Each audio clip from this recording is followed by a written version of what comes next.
하나님 말씀 함께 보시겠습니다. 사무엘하 11장 1절부터 11절 말씀, 그리고 22절부터 25절 말씀입니다. 하나님 말씀은 사무엘하 11장 1절부터 11절 말씀, 그리고 22절부터 25절 말씀입니다. 사무엘하 11장 1절부터 11절 말씀부터 한 절씩 교독하시겠습니다. 제가 먼저 읽겠습니다. 그 해가 돌아와 왕들이 출전할 때가 되매 다윗이 요압과 그에게 있는 그의 부하들과 온 이스라엘 군대를 보내니 그들이 암몬 자손을 멸하고 랍바를 에워쌌고 다윗은 예루살렘에 그대로 있더라. 저녁 때에 다윗이 그의 침상에서 일어나 왕궁 옥상에서 거닐다가 그곳에서 보니 한 여인이 목욕을 하는데 심히 아름다워 보이는지라. 다윗이 사람을 보내 그 여인을 알아보게 하였더니 그가 아뢰되 그는 엘리암의 딸이요 햇사람 우리아의 아내 밧세바가 아니니까 하니 다윗이 전령을 보내어 그 여자를 자기에게로 데려오게 하고 그 여자가 그 부정함을 깨끗하게 하였으므로 더불어 동침하매 그 여자가 자기 집으로 돌아가니라. 그 여인이 임신함에 사람을 보내 다윗에게 말하여 이르되 내가 임신하였나이다 하니라.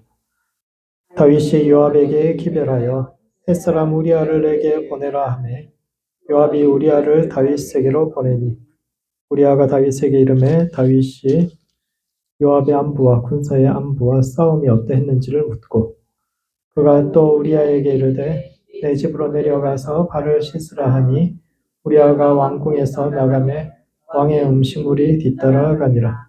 그러나 우리아는 집으로 내려가지 아니하고 왕궁문에서 그의 주의 모든 부하들과 더불어 잔지라. 어떤 사람이 다윗에게 아뢰되 우리아가 그의 집으로 내려가지 아니하였나이다. 다윗이 우리아에게 이르되 내가 어찌 길 갔다가 돌아온 것이 아니냐 어찌하여 내 집으로 내려가지 아니하였느냐 하니 우리아가 다윗에게 아뢰되 언약궤와 이스라엘과 유다가 야영 중에 있고 내 주 요압과 내 왕의 부하들이 바깥들에 진치고 있거늘 내가 어찌 내 집으로 가서 먹고 마시고 내 처와 같이 자리이까 내가 이 일을 행하지 아니하기로 왕의 살아계심과 왕의 혼의 살아계심을 두고 맹세하였나이다 하니라. 22절부터 25절까지도 한 절씩 교독하시겠습니다. 제가 먼저 읽겠습니다. 전령이 가서 다윗에게 이르러 요압이 그를 보낸 모든 일을 다윗에게 아뢰어 이르되 그 사람들이 우리보다 우세하여 우리를 향하여 들러 나오므로 우리가 그들을 쳐서 성문하기까지 미쳤더니 활 쏘는 자들이 성 위에서 왕의 부하들을 향하여 쏘매 왕의 부하 중 몇 사람이 죽고 왕의 종 햇사람 우리아도 죽었나이다 하니 다윗이 전령에게 이르되 너는 요압에게 이같이 말하기를 이 일로 걱정하지 말라. 칼은 이 사람이나 저 사람이나 삼키느니라. 그 성을 향하여 더욱 힘써 싸워 함락시키라 하여 너는 그를 담대하게 하라 하니라. 사무엘하에서 결정적인 분기점이 되는 장면이 이제 오늘 우리가 함께 읽었던 사무엘하 11장입니다. 11장 이전에 다윗은 너무너무 뛰어난 왕이죠. 성군이고 역사에 이름을 남길 만큼 아주 뛰어난 왕으로 모습이 보여지지만 11장 이후에는 완전히 달라집니다. 11장 이후에는 다윗과 그의 가문에 있던 문제가 그의 나라를 불태우고 또 온 천하를 혼란에 빠뜨린 그런 모습을 보여주게 되는데 그 출발점이 되는 11장 말씀이 오늘을 살아가는 우리의 삶과 신앙에 던지는 의미가 무엇인지에 대해 함께 생각해 보는 시간을 갖도록 하겠습니다. 첫 번째, 우리가 영적 전쟁 가운데 있음을 잊지 말아야 합니다. 해가 돌아와 왕들이 출전할 때 요압과 모든 군사들은 출전했지만 예루살렘 남아있던 다윗은 밧세바가 목욕하는 모습을 보고 반에서 동침했으며 이를 감추기 위해 우리아를 불러오는데 이는 첫 번째, 인생 후반기에는 잠시 멈추어 서서 자신의 삶에 대해서 깊이 생각해 보아야 합니다. 사무엘하 후반부는 다윗과 밧세바의 불륜으로 시작되는데 그 출발점이 되는 것이 암몬 전쟁입니다. 그때 암몬 왕 나하스가 죽었는데 이 나하스라는 사람은 이스라엘과 인연이 있는 사람입니다. 처음 사울이 왕이 되었을 때 아무도 사울을 왕으로 인정하지 않았잖아요. 왕이 이름이 있는 것도 아니고 그냥 제이 뽑아가지고 저 사람 왕이다. 누가 그 백성들이 그걸 인정하겠습니까? 그 운으로 된 사람. 과연 저 사람이 이스라엘을 구원할 수 있는 능력이 있을까? 사람들이 아무도 인정하지 않았는데 처음으로 사람들이 이제 사울을 인정하게 된 것이 이제 암몬 사람 나하스와의 전투 때였습니다. 나하스가 쳐들어와서 길르앗 야베스라는 성을 둘러싸고 이제 사람들에게 항복을 요구했는데 그 조건이 모든 남자들 오른쪽 눈을 빼면은 내가 항복을 받아주겠다 이렇게 이야기합니다. 남자들이 오른쪽 눈을 빼게 되면은 전투력은 상실됩니다. 거리감도 없어지고 또 방패를 들어야 되는데 뭐 한쪽 눈을 끄고 방패를 이렇게 열어야 되니까 싸움에는 쓸모가 없어요. 그런데 노동력은 쓸 수 있습니다. 그러니까 뭐 이 두고 식민지 삼아가지고 계속 일시켜서 그 소산물 나오는 거 뺏어 식민지화 하겠다 이런 생각을 여과 없이 드러낸 것이고 이 같은 조건을 걸었는데 그때 이제 사울이 백성들을 소집해서 그를 쫓아내면서 처음으로 뭐 다 쳐부수지 못했죠. 어쨌거나 그 강 건너로 다시 돌려보냈으니까 처음으로 능력을 인정받았는데 그 나하스가 죽었을 때 이제 다윗이 조문사절을 보냅니다. 그래도 이스라엘 침략했던 침략자인데 죽었다고 조문사절을 보내는 게 굉장히 이상하죠. 나하스와 다윗 둘 다 뭐 사울에 대해서는 감정이 좋지 않으니까 적에 적은 친구로 그래 친해졌는지 아니면 암몬 사람들의 의심처럼 조문은 핑계고 다윗이 우리를 점령하기 위해서 우리 허실을 정탐하러 온 것이다. 뭐 이런 두 가지 의견이 있는데 어쨌거나 다윗은 사신을 보냈고 암몬 사람들은 그들을 모욕해서 돌려보냅니다. 그들은 조문사절에 수염을 깎고 옷을 잘라서 내쳤는데 중동에서 수염은 자유인의 상징입니다. 그러니까 수염이 없는 사람은 노예처럼 비천한 스스로의 인생을 결정할 수 없는 그런 사람을 이제 수염이 없는 겁니다. 우리 같이 이렇게 수염이 잘 안 나는 이런 사람들은 거기 가면은 되게 중동 사람 지금도 이제 수염이 많이 있는 사람들이 장로도 하고 좀 잘생겨야 되거든요. 수염이 있어야 되는데 우리 같이 수염이 없으면 거기서는 굉장히 하대받게 되는데 수염을 잘라서 보냅니다. 그리고 옷은 엉덩이 위에까지 잘라버렸어요. 엉덩이 위에까지. 당시 사람들이 속옷 없이 겉옷 하나 입고 다닙니다. 겉옷 하나 입고 다니는데 속옷도 없는데 엉덩이 위까지 잘라버리니까 어떻게 되겠어요? 그냥 밑에 다 보이면서 그렇게 모욕을 줘서 쫓아보내니까 그러니까 이건 뭐 전쟁을 피할 수 없는 상황인 거죠. 이렇게 모욕 우리가 보낸 왕의 대리인을 이렇게 모욕시켰으니까 전쟁을 피할 수가 없고 그러니까 이 암몬 사람들이 또 그 지역의 강국이었던 아람 용병들을 고용합니다. 혼자서는 도저히 안 될 것 같으니까 아람에 더 거금을 들여서 용병들을 몇만 명을 동원해서 이제 싸움을 하게 되니까 삽시간에 그냥 이 자존심 싸움이 갑자기 국제전쟁으로 비화하게 되고 그렇게 해서 처음 맞붙었는데 이스라엘이 첫 전쟁에서 승리하게 됩니다. 요압이 이끄는 정예병들이 용병인 아람 군사들을 깨뜨려가지고 그래 이제 용병으로 참전했던 그 사람들이 이제 우리는 더 이상 참전하지 않겠다고 이렇게 돌아가 버리고 이제 암몬 사람들하고 이제 싸워야 되는데 그 사람들이 성에 틀어박혀 나올 생각도 하지 않고 거기다가 이제 고대 전쟁이라는 건 농사철 피해서 해야 되는데 농사철이 이제 시작되니까 이스라엘이 철군하게 됩니다. 그리고 이제 그 다음 해에 농사철 끝나고 나서 다음에 전쟁이 시작되는데 그때 이제 다윗이 출전하지 않고 예루살렘에 남아 있다가 바세바와 동침하게 되는데 이것은 그의 마음이 느슨해졌다는 뜻이고 그의 마음이 느슨해진 이유는 목표를 잃어버렸기 때문입니다. 이전까지 다윗은 왕이 되기 위해서 살았어요. 왕이 되는 것을 목표로 해서 살았죠. 하나님께서 사무엘을 통해서 네가 언젠가 왕이 될 것이다. 그 예언이 있었기 때문에 그 예언 때문에 살아온 겁니다. 인생이 너무너무 힘들었죠. 진짜 하나님 말씀이 내 삶에 이루어질까? 왕이 될 거라고 이야기했는데 끊임없이 도망 다녀야 되는 그런 상황 속에 정말 하나님의 말씀이 이루어질까? 의심하고 쭉 그렇게 살아왔는데 그러다 보니까 왕이 된 후에는 내가 어떻게 살아야 돼? 그걸 생각할 겨를이 없었던 겁니다. 그냥 왕이 되는 언젠가 저 목표를 향해서 막 달려왔는데 정작 왕이 되고 나니까 그 다음 내가 어디로 가야 할지 무엇을 해야 할지 길을 잃어버렸는데 이것은 우리도 마찬가지입니다. 우리 모두에게 인생의 전반기에는 주어진 과제와 짐들이 많이 있습니다. 남들 하는 대로 학교 다니고 직장 갖고 결혼하고 아이들 키우다 보면 인생 전반전이 끝나죠. 그렇게 정신없이 인생 전반전을 살면서 늘 생각하게 내 인생이 어디 있지 뭐 이런 생각을 하게 되잖아요.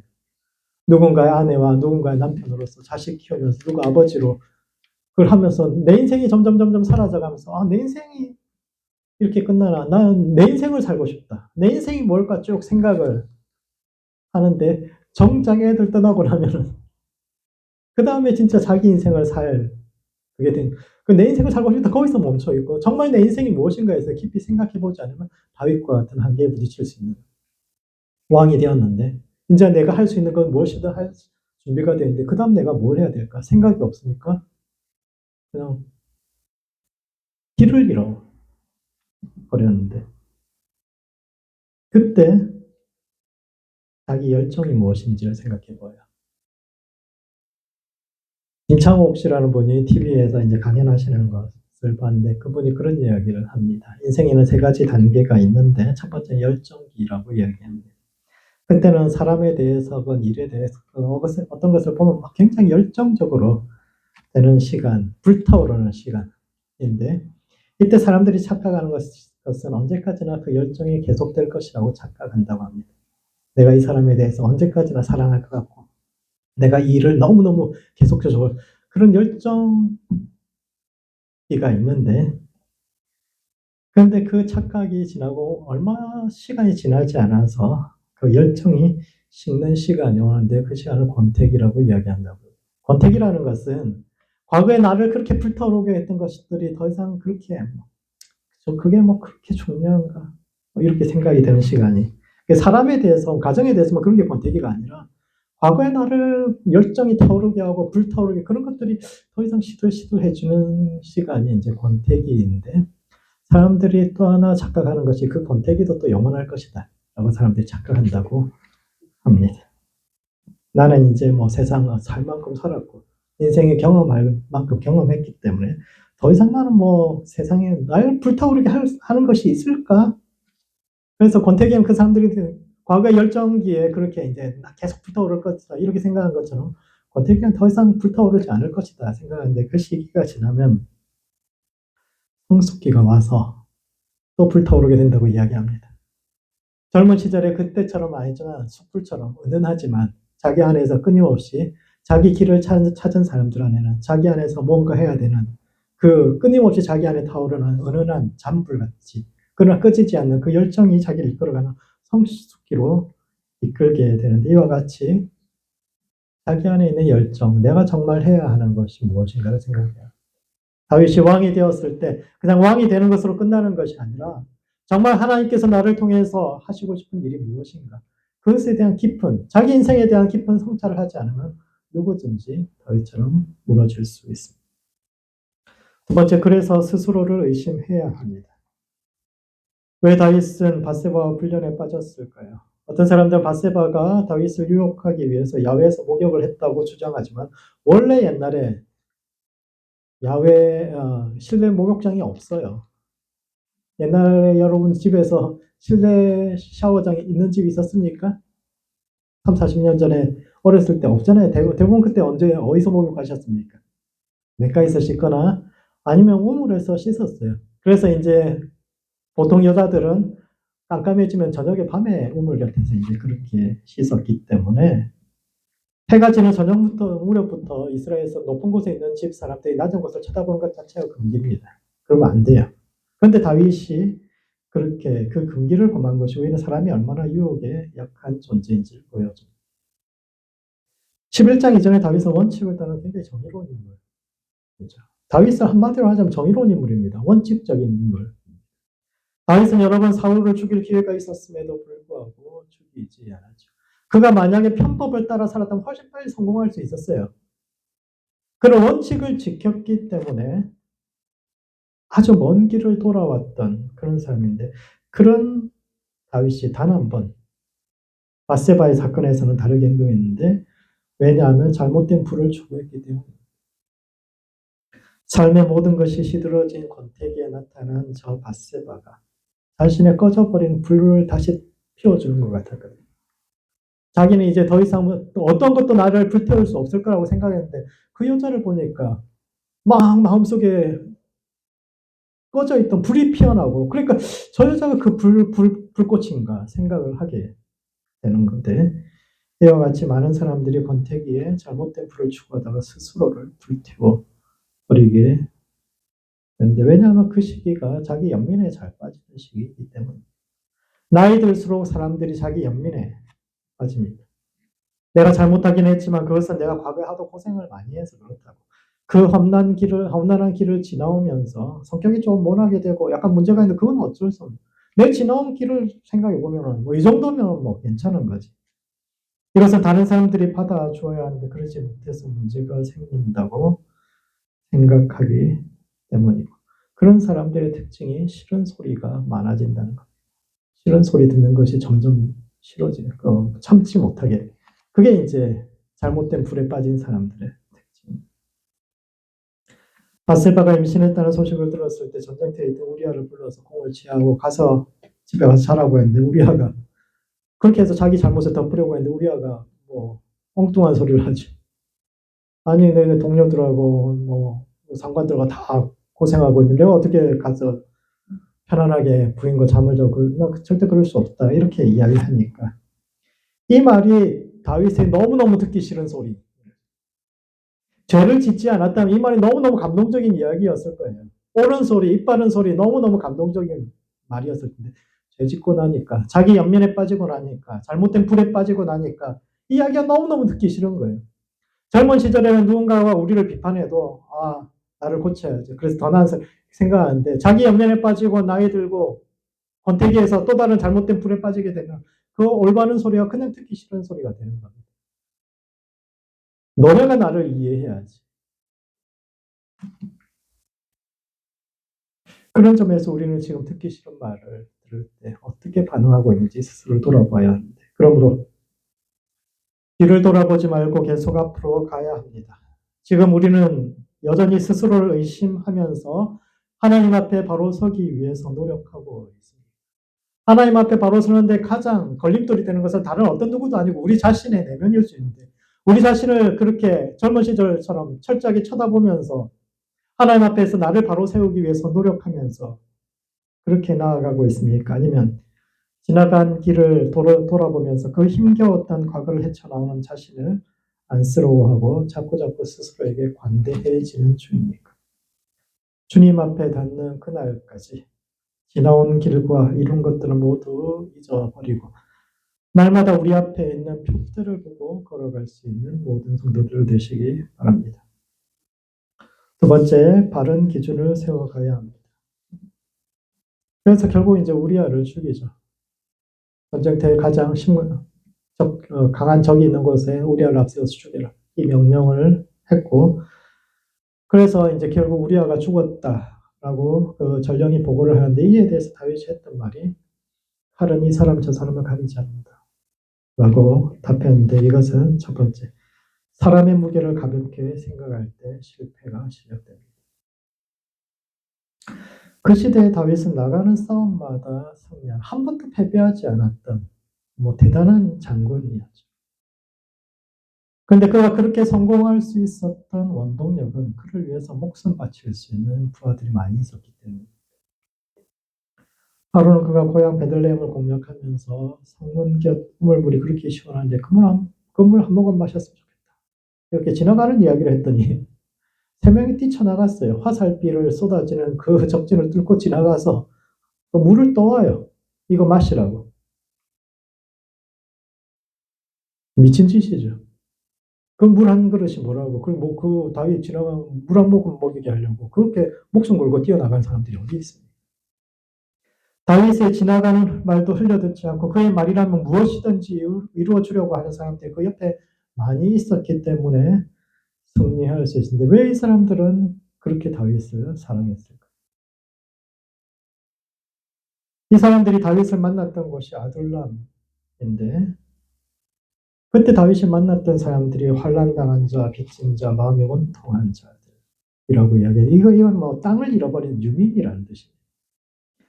그 시대 땅이라는 것은 산업이 발달하지 않았던 시대의 땅이라는 것은 자기와 자기 자손들이 대대로 살아갈 터전이고 땅을 잃어버린 사람들은 뿌리 없는 존재가 되어버리는 거죠. 유민이 되고 나그네가 되고 떠돌이가 될 수밖에 없는 그런 존재들인데 조상 대대로 살아왔던 그 땅을 떠날 수밖에 없었던 사람들이라면 그 마음속에 자기가 원해서 떠나는 사람이 없잖아요. 뭔가 사건이 있었기 때문에 또는 도저히 살 수 없는 상황이 됐기 때문에 어쩔 수 없이 밀려서 그 땅을 떠날 수밖에 없었을 텐데 그 과정에 있었던 마음속에 있는 억울함, 원통함이 가득한 사람들.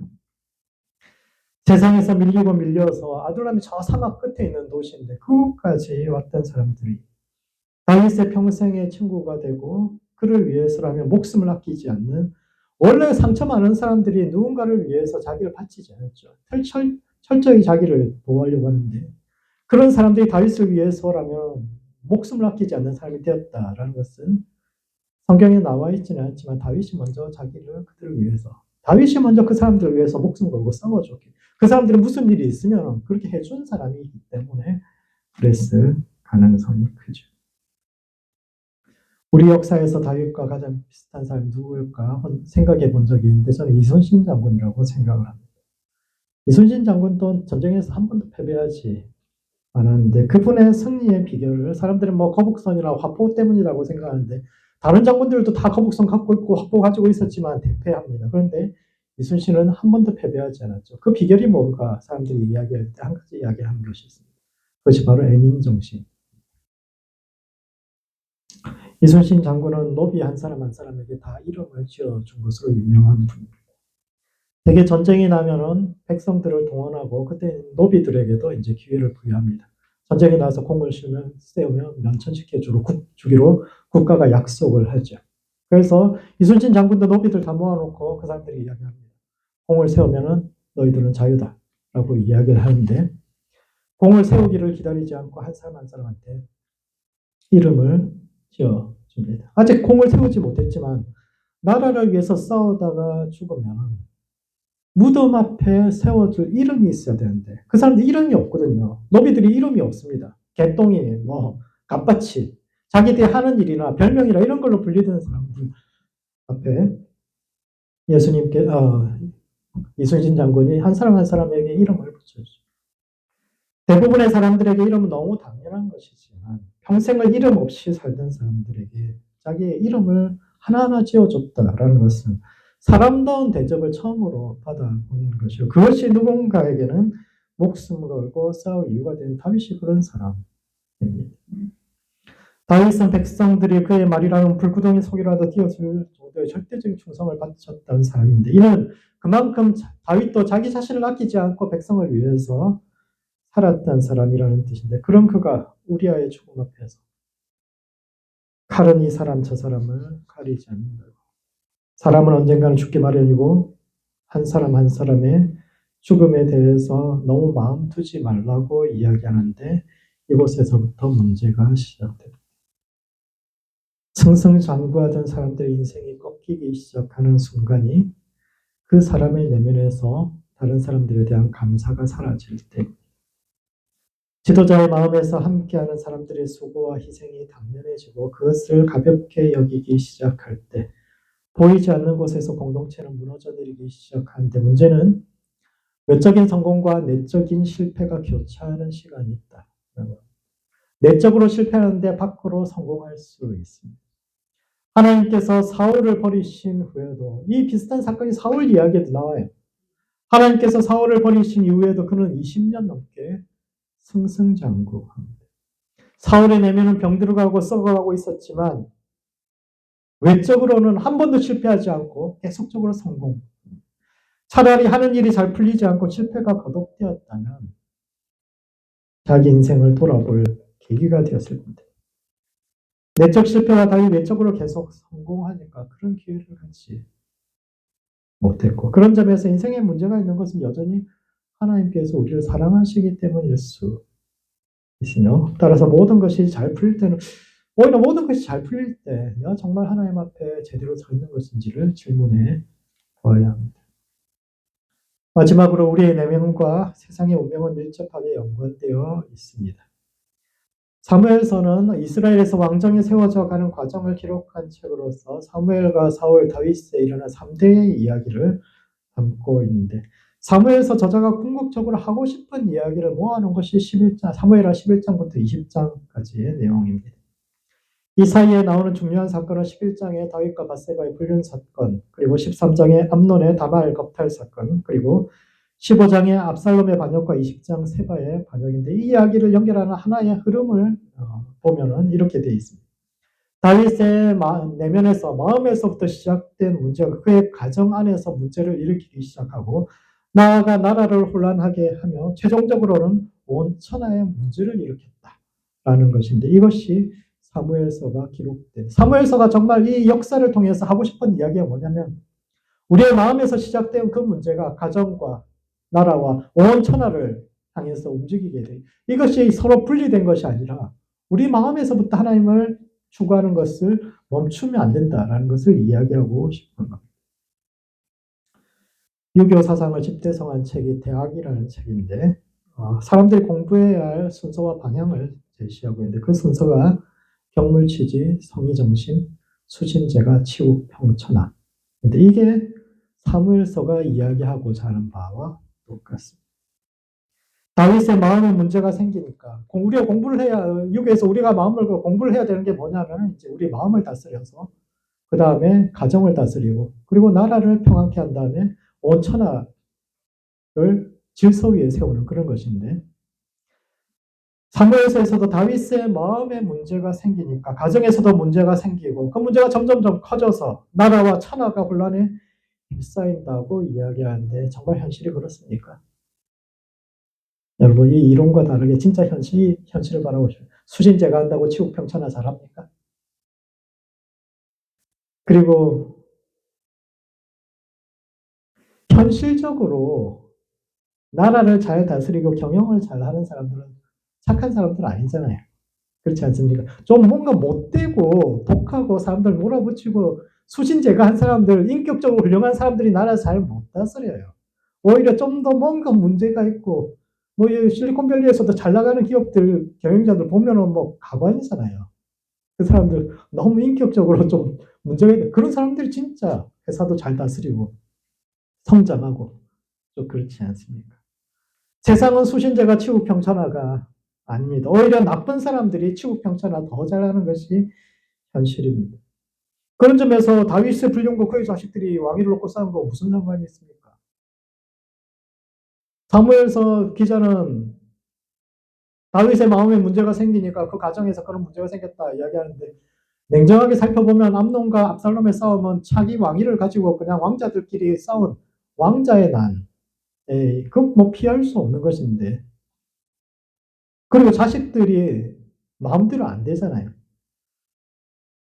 자식들만큼 마음대로 안 되는 것이 없는데 그 자식들의 문제가 있는 것이 다 부모 탓이다. 그 부모가 마음을 제대로 안 써서 그렇다. 이렇게 이야기하면 누가 그걸 할 수가 있겠습니까? 현실은 수신제가 치국평천하가 아닙니다. 그런데 만약 우리가 이 원칙이 옳지 않다. 이건 말도 안 되는 소리다. 이렇게 이야기하면 우리는 어떻게 되겠습니까? 그럼 우리 무엇을 가르치시겠습니까? 수신제가 없이 치국평천하만 잘하면 된다고 가르친다면 너의 네 몸과 마음을 가다듬을 필요 없이 그냥 어떻게 해서든지 성공만 하면 된다라고 가르치게 된다면 성공한 쿠데타는 혁명이고 결과만 좋으면 과정을 무시해도 좋다는 결론이 되기 때문에 그래서 사무엘서 저자는 역사를 기록하면서 암논과 압살롬의 싸움을 밧세바 사건 다음에 배치함으로써 그 사건의 본질이 왕자의 난이 아니라 왕의 마음에서부터 시작된 일들이 가정으로 번져나가는 과정이다 라고 기록하고 있는데 그러므로 바른 기준을 세워가야 합니다. 현실은 수신제가 치국평천하가 아닐 수 있지만 그럼에도 불구하고 성경이 말하는 것은 인간의 내면과 세상이 밀접하게 연관되어 있다는 거예요. 우리가 세상을 어떻게 보느냐에 따라서 우리의 삶이 달라지고 우리의 가정이 달라지고 나라가 달라질 수 있다라고 이야기하는데 이 원칙 위에 자신의 삶을 세워서 이 땅에 기준을 세워주는 사람으로 살아갈 수 있는 모든 성도들 되시기 바랍니다. 말씀을 정리하겠습니다. 사무엘하 11장은 사무엘서 저자가 궁극적으로 하고 싶은 메시지의 출발점이 되는 이야기인데 첫 번째, 자기 자신과의 싸움에서 승리하는 성도가 되어야 합니다. 숨가쁘게 달려온 전반전이 끝나고 이제 후반전을 앞두고 있는 우리 모두에게 우리가 영적 전쟁 가운데 있음을 잊지 말고 스스로를 경계하여 주님 앞에 닿을 때까지 표대를 향해서 앞으로 나아가는 모든 성도들 되시기 바랍니다. 두 번째, 바른 기준을 세우는 성도로 살아야 합니다. 현실에서는 수신제가 최후 평천하가 맞지 않을 수 있습니다. 그러나 현실을 바탕으로 손쉽게 승리하는 길만 찾는다면 세상은 지극한 혼란 속에 빠질 수밖에 없는데 말씀에 기반한 원칙 위에 자신의 삶을 세워 이 시대가 요구하는 바른 기준을 세워주는 모든 성도들 되시기 바랍니다. 기도하시겠습니다. 기도하실 땐 자신과의 싸움에서 승리하는 성도 될 수 있도록 자기 자신을 위해서 기도합시다. 자기 연민을 이겨내고 표대를 향해서 날마다 좁은 문으로 들어가는 성도 될 수 있도록 현실에 안주하지 않고 자신의 열정을 발견하며 스스로 영적 한계를 확장해가는 성도 될 수 있도록 자신을 위해서 기도하시고 두 번째는 시대의 기준이 되는 성도와 교회 될 수 있도록 서로를 위해서 기도합시다. 하나님의 말씀과 원칙을 따라 살아가는 성도와 교회, 그리하여 시대의 기준이 되는 성도와 교회 될 수 있도록 서로를 위해서 함께 기도하시겠습니다.